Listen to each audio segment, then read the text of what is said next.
السلام علیکم ورحمۃ اللہ وبرکاتہ۔ آپ دیکھ رہے ہیں پروگرام میری پہچان، اور میری پہچان میں ایک مرتبہ پھر آپ کا خیر مقدم ہے۔ مہمان شخصیات ہمارے ساتھ تشریف فرما ہے۔ سب سے پہلے تشریف رکھتی ہیں محترمہ امتیاز جاوید خاکوی صاحبہ، اور ان کے ساتھ اگلی نشست پر تشریف فرما ہے زرمینہ صاحبہ۔ کتاب کے تعلق سے بات ہو رہی ہے کہ کتاب ہماری بہترین ساتھی ہے، تنہائیوں کی ساتھی ہے، علم کا وہ خزانہ عطا کرتی ہے کہ جسے کوئی چرا نہیں سکتا ہے۔ اب بہت ساری چیزوں میں ہم یہ بھی دیکھ رہے ہوتے ہیں، ایک معلم سب سے بڑی جو ذمہ داری ہے معلم پر بھی ہے کہ آپ کو وہ مطالعے کا شوق آپ کے اندر پیدا کرے۔ یہ بھی ایک بات ہے کہ جب ہم کسی کی کہیں درسگاہ میں جاتے ہیں تو نصابی کتب کے ساتھ ساتھ غیر نصابی کتب کا بھی شوق ہونا چاہیے، اور مطالعے کا شوق ہمارے اندر معلم کی بھی ذمہ داری ہے کہ وہ پیدا کرے۔ اب یہ ارشاد فرمائیے گا امتیاز آپا کہ کتابوں سے ہم دور ہوتے جا رہے ہیں، اس کے دوری کے کیا اسباب ہیں، آپ اسے کیسے دیکھتی ہیں، ارشاد فرمائیے گا۔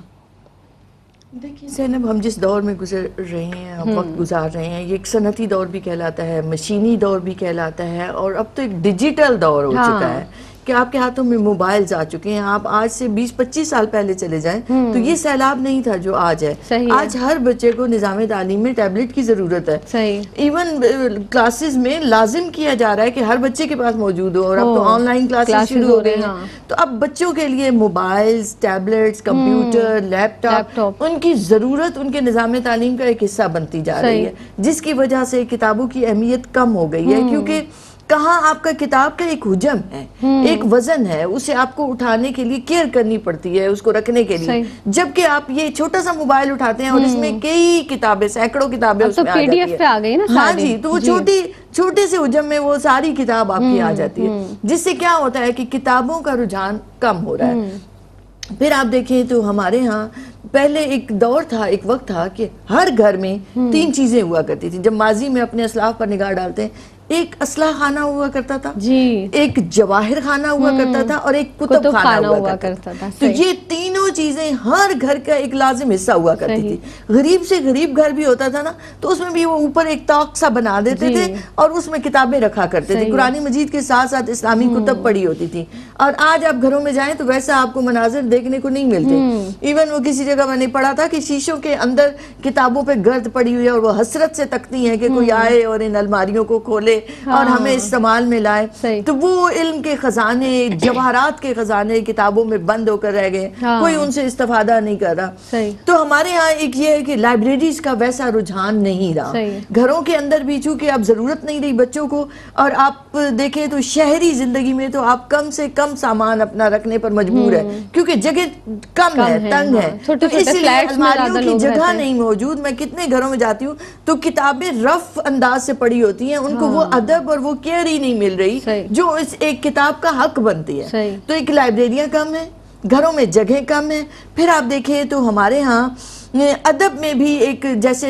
ڈاکہ لگایا گیا یا نقب لگائی گئی، اور ایسا ادب آ گیا جو فحش لٹریچر پر مبنی ہے، گندگی کے مواد پر مبنی ہے، اور ہم چاہتے ہوتے ہیں کہ بچے ان سے دور رہیں۔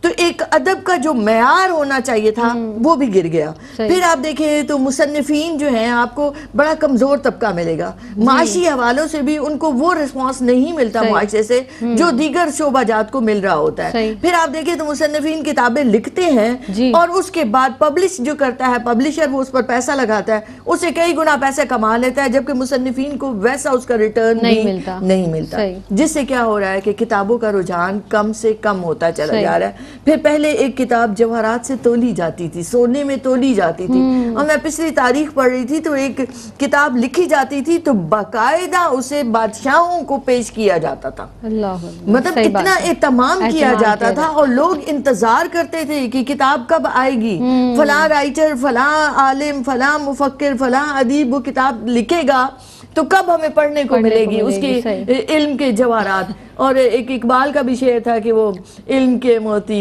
کتابیں اپنے آبا کی، جو دیکھیں ان کو یورپ میں تو دل ہوتا ہے سہ پارا۔ تو ہم نے ان علوم سے فائدہ نہ اٹھایا، ابو علی سینا کی اور کتنے ہمارے جو پرانے ہمارے تھے سائنسدان، ان کی کتابیں یورپ نے استعمال کی اور اپنے اداروں میں کئی سال تک پڑھائے۔ آپ دیکھیں تو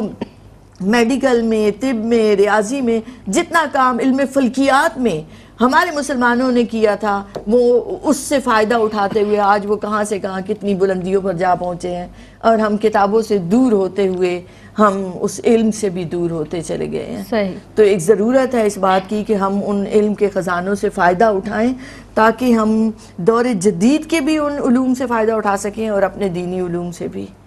جی بالکل امتیاز آپا، آپ صحیح فرما رہی تھیں، اور جس طرح سے آپ کتاب سے دوری کی بات ہو رہی ہے تو دلچسپی بھی بہت کم ہوتی جا رہی ہے بچوں میں، بڑوں میں، کتاب کو پڑھنے کا رجحان بھی بہت کم ہوتا جا رہا ہے۔ جگہ کی تو بات آپ نے فرمائی جس طرح سے، تو میرے خیال سے دل میں بھی گنجائش کم ہے کہ ہم کتابوں کو پڑھیں، اس طرح سے ہماری دلچسپیاں بھی بہت زیادہ کم ہوتی جا رہی ہیں۔